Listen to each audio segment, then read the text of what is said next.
the first 20 plus or so minutes of that second half, was that as close as you've come, as the team has come to sort of a expression of what you want, sort of a tangible kind of leaping from the whiteboard to the field of what you've been asking from them?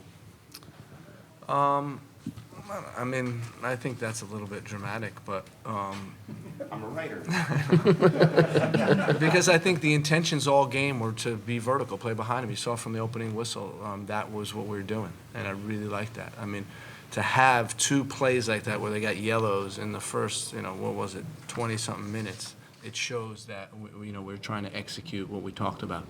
And aside from that, it's also about the intensity that we played with. I mean, the guys, like, it was really just nice to watch that type of output of energy and running and competing, besides the soccer side. But so overall, happy with the game. But it's we have 2 more games in this window, and we can be happy probably for tonight and maybe in the morning, and then we got to go. It's Panama. Grant? Hey, Greg. Hey, Grant. With a guy like Pepe getting 2 more goals tonight, 3 goals now in 2 games with the national team, what's he doing well specifically in your mind? And how do you manage the inevitable excitement that's going to continue to happen here about him? We're all excited. I mean, for us, we're just sitting there and we're on the train. We're just observing everything that's happening. It's amazing. I mean, an 18-year-old gets an opportunity and takes advantage of it. What you see, and I think what I really like, is that he has this instinct, and it's really hard to teach that to players, and he has an instinct to score. He's a player. We put up the minutes of the past week, and he's a guy that was dragging. He played 90, 90, 90. Now he comes here and plays 90 or whatever he played, but we knew it was going to take a lot of mental courage for him to step up and really play with that relentlessness that we need, and he did it. So really proud of him, really proud of the effort that he had tonight. Stephen Goff, to your right. Greg, what did you see from Eunice in this big spot in a qualifier? Obviously, you've seen him before in friendlies, but in this situation, what did you like about his game? I liked everything. I thought he had an excellent game. We talked, and you guys know that, we talked about his quality of driving at the defense and unsettling the defense, and he did that constantly, and it's difficult, man. When you have someone dribbling at you who's that agile and that mobile and keeps the ball that close to him, it becomes challenging for the defense. We'll look at some defensive work, but overall, I thought he had a good performance. Paul Tenorio? Hey, Greg.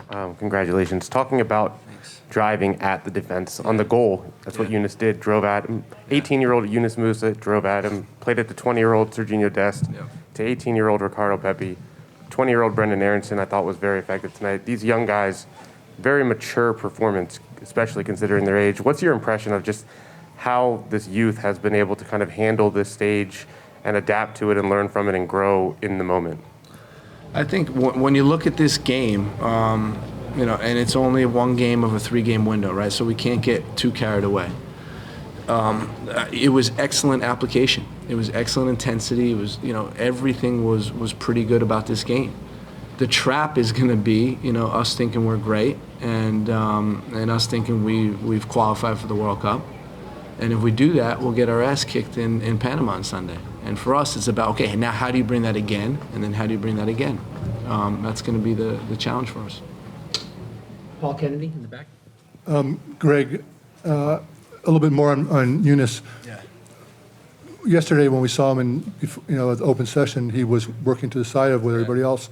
When did you guys get the negative PRC test result? Was he able to practice with the team yesterday, and what did you tell him in terms of when he was going to start, considering the unusual situation he was in of being so uncertain? I can tell you exactly when we got it. Look at my text messages. Because we were sitting there and it was supposed to be in 6, and then it didn't come in at 6 o'clock, and we're waiting. We're like, when are we going to get it? And it came at 6:46. That's when we found out. We had dinner at 7:30, and I pulled him aside before dinner. I said, "You're going tomorrow.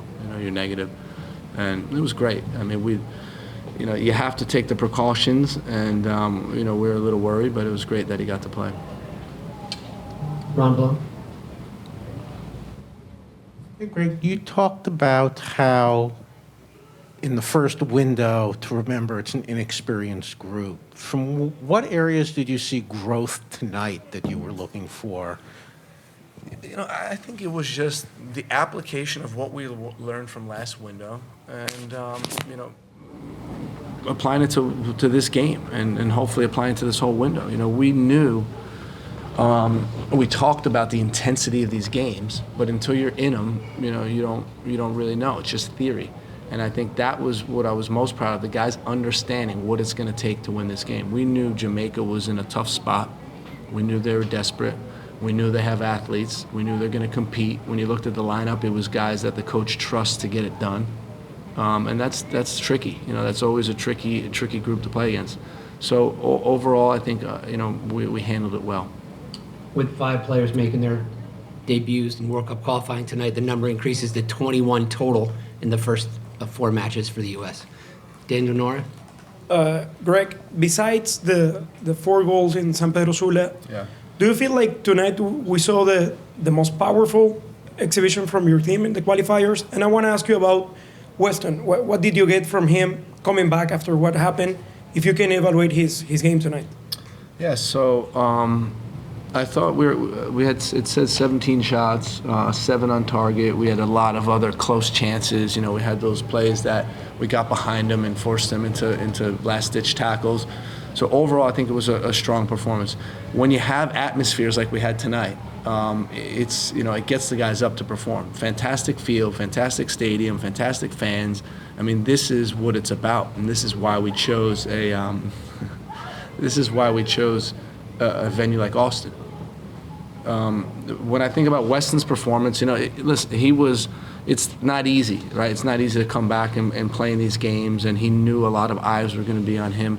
And the way I would characterize his performance is professional. I think he did a really professional job in this game. It wasn't the top level that he can produce, but it was up there, and I think he had an excellent performance. Kevin Baxter? Hey, Greg, thanks again for your time.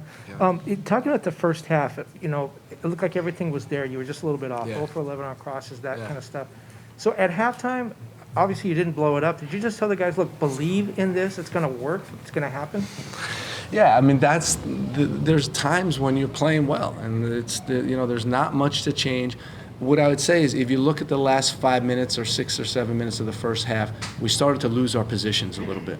I saw a little too much dribbling, not that cohesiveness of ball movement and ball circulation. And that was the message at halftime is, guys, stick to your positions, keep the ball moving, trust each other, and keep going, because we're going to score goals if you keep up with this the way we're playing. Sam Stejskal? Greg, thanks for taking the time. Congrats on the win. You talked in the build-up to this camp about the Canada game and needing to do a better job playing behind and playing through a set defense. You guys were obviously able to do that tonight. What did you think of that? And as a follow-up, what did you think of the performance of the wingers, not just the starters, but Tim Weah as well? We talked about that word verticality. We said we want to get behind them, we want to stretch them, we want to play forward quickly, and we did it, and that's good. The wingers, when you think about Paul and Brendan, I would hate to play against those guys. They're relentless. They don't stop. It's annoying. Even from as the coach watching them, I'm like, oh my God, you guys aren't stopping right here. You keep going. And they harassed those defenders the whole time. It was really an incredible performance from them too.